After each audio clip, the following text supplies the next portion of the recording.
Make no mistake, it's the year's biggest political expose that's shaken up the corridors of power, the very foundations of the democracy that you and I live in. India Today's investigation that showed Karnataka MLAs demanding cash to cross-vote for the Rajya Sabha election has set off a big chorus for the polls to be cancelled 5 days from now. A crucial election commission meeting in Delhi is currently underway as we bring you this broadcast to decide whether the polls will be countermanded, that is cancelled and done entirely afresh.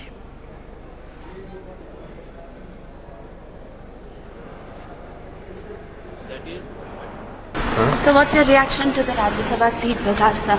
There's been a need to countermand the elections. They're saying that they will cancel the elections. Who told you? The election commission has asked for a report. Based on the report, they're saying that they will. I don't know. It is for the election commission to take a decision, but we have given a memorandum from our party not to postpone the election. Right. Sir, but what is your take? Do you feel like there's some horse trading that's happening? Because From our side, there is no horse trading. We are not going to induce any legislator. It is for them to vote. Sir, but the JDS is blaming you, saying that it's a conspiracy that is being laid by the Congress. JDS is desperate. Desperately, they are making this type of statement. Because they came to know that they are going to be defeated. That's why they are making this type of statement. They're also saying that there are 14 MLAs who have been sent to Mumbai. I do not know. The Congress MLAs. I do not know. Thank you so much. So, first of all, there is a set of Congress MLAs who have been kept holed up in Mumbai. What is your reaction to this stuff? Don't know. Please ask the Chief Minister why they have taken those MLAs and given protection to those MLAs by Congress MLAs. Why they have taken? In fact, the CM today said that JDS is desperate and that they know that they will be defeated. What's your reaction? No, JDS party from last 50 years, we have seen defeat. We have seen even gaining. We are not bothered about whether we lose or gain. Third candidate who's been fielded by the Congress, how do you see that? Third candidate, Congress High Command, I think, according to my knowledge, they are not interested. But because of local Chief Minister and one of our party MLA, met Chief Digvijay Singh, they wanted to put one candidate, they wanted to destabilize my party. That is going on. The EC now wanting to demand that the elections be countermanded. What is your take? Let us see. Anyway, Election Commission is looking after day-to-day activities. What they will go to the decision, let us wait and watch. So Mr. Danish Ali also threatening to resign, saying that it has to be countermanded. Do you support him? No, the way in which it is going now, I think elections, if Commission took the decision about postponing the election, I think that will be fair enough. I think in today's politics, no holds are barred. Just getting elected is the only ambition, it seems to be so. It's very unfortunate where the politics has come to this level that it has become a profession, illegal profession, I must say. I'm sorry, the Election Commission has not yet countermanded this election. They should have countermanded this election.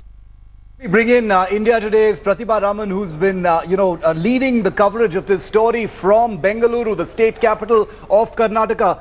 Pratibha, this is a Karnataka story that has national impact. The MLAs that we've stung are all from Karnataka, but the implications are for India's entire democracy. As we speak, the election officer in Karnataka is in the process of putting together a report. The big question now is whether this election, just 5 days from now, Pratibha, will be cancelled. Well, in fact, that is definitely a big question, considering that, let me actually give you a brief idea of the political parties here. The BJP is sitting pretty because they have enough number of votes there. But it is the Congress as well as the JDS involving themselves in a blame game.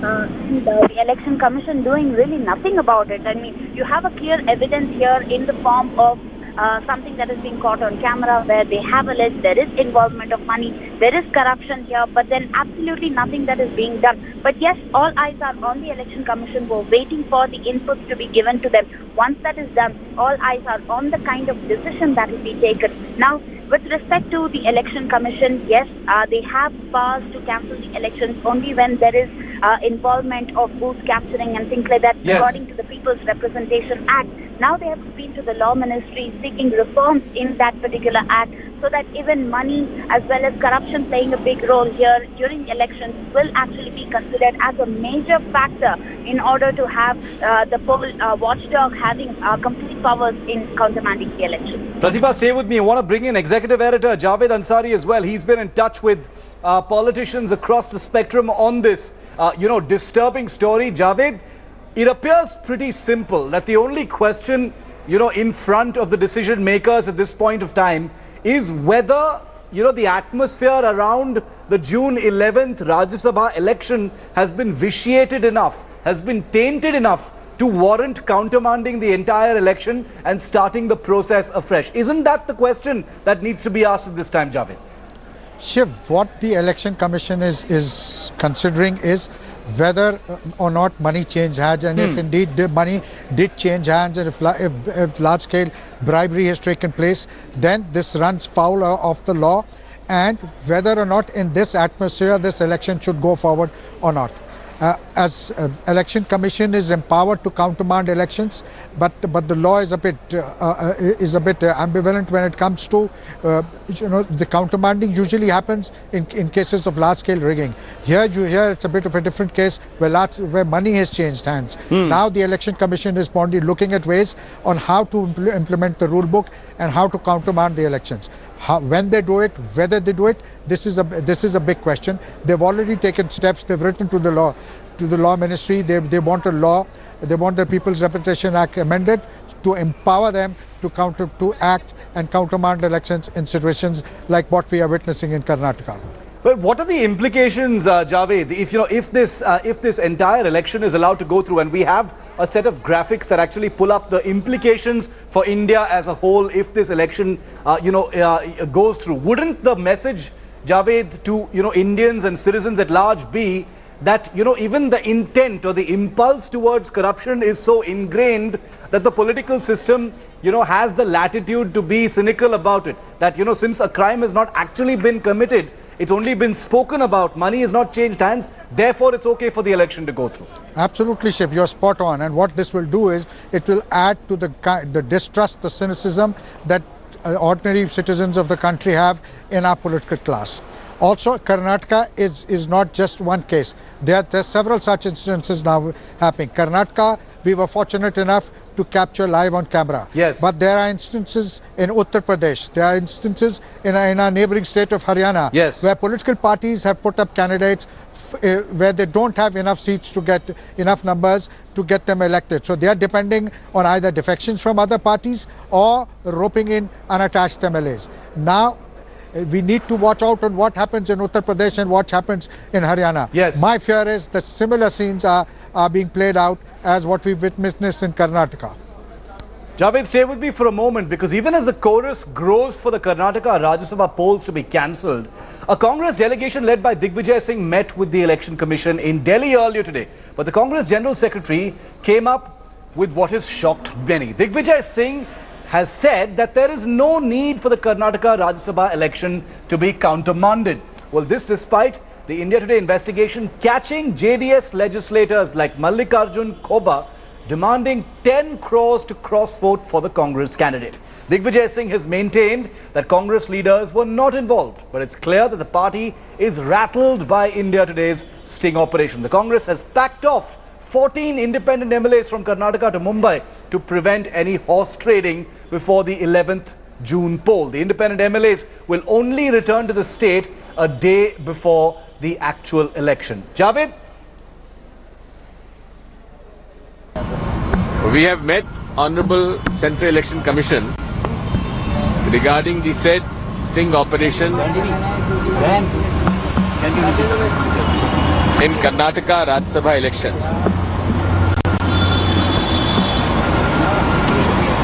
We have requested the Central Election Commission to allow the election to go on because there is no evidence which led to the countermanding of the Rajya Sabha elections in Jharkhand, where cash was recovered from the vehicle. Election Commission is bound to ensure that the elections are conducted in absolutely free, fair manner. Yes. And we are also bound to ensure that no bribery is allowed, no inducement is allowed, or any thought of bribery also allowed. So here, in the case of Karnataka, it is very absolutely clear from whatever you have shown and what other channels have shown that there is the intention. The Yes. mens rea is very clear of giving money and receiving money. Yes. Not in 100 rupees or 200 rupees, but in crores and crores. Absolutely. So I think this is a sufficient reason on the part, the sufficient reason for the election commission to defer the election or postpone the election, etc. Because if we allow this election to continue, the Rajya Sabha election, I think it will be unfortunate for our country. I want to go across to India Today's Ashar Khan as well to get in a perspective from the ground on what the Election Commission is considering at this point of time. Ashar, very few days left, only about 4.5 to 5 days left before that Rajya Sabha election. The India Today sting operation has already demonstrated pretty conclusively that the atmosphere is vitiated. There is an impulse towards corruption, large-scale money being demanded for cross-voting in this particular election. What is the Election Commission planning to do? What's on the table right now?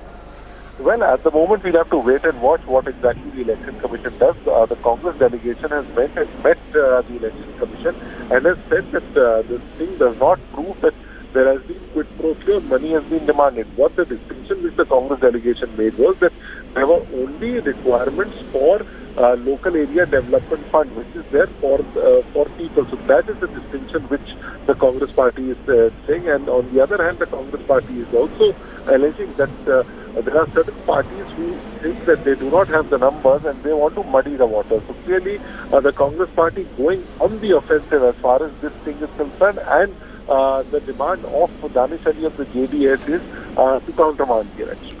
All right, Javed, Ashar and Pratibha, thanks for getting us this at 6 p.m. Remember, we've got a big breaking story on the Rajya Sabha sting operation by India Today. Rahul Kavala, managing editor, will be leading a news break coverage beginning at 6 p.m. with guests. You don't want to miss that. We're taking a quick break here on Up South. Back with the other big stories. Stay with us.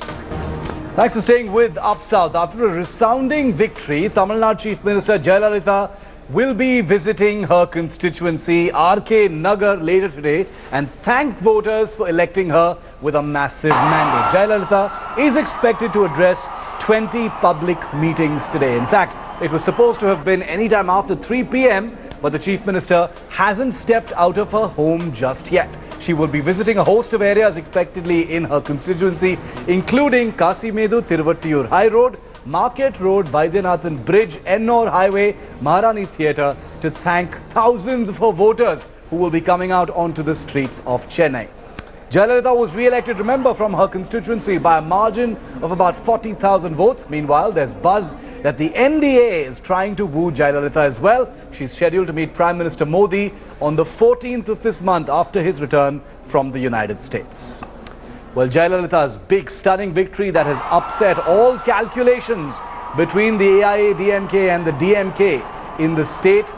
And now it's her Thanksgiving tour that she will be on shortly. Let's go straight across to India Today's Pramod Madhav, who's with us live from Chennai. Pramod, when is Jayalalithaa expected to get on to this tour? It was planned to be sometime around 3 p.m. When is it going to happen? Shiv, in fact, has just started. She has left the home around 5:44, and she is on her way to the first point. There seems to be a lot of commotion between the people who are organizing it and the security measures, the security team of Jayalalithaa, and that has caused a delay now. Apparently, she's supposed to visit 25 places in RK Nagar alone, and she was supposed to talk at 2 points, and she was supposed to leave at 3:30 as well.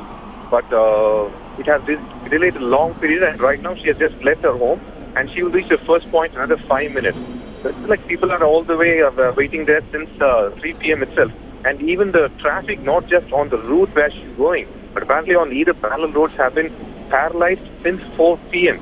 Even the northern part of Chennai, I can see, since I'm on road right now, I can see that the whole place is completely jammed and traffic is not at all moving. We hope this only will get fine after 7 p.m. shift. Pramod, thanks. So she's almost 3 hours later than she said she would be leaving.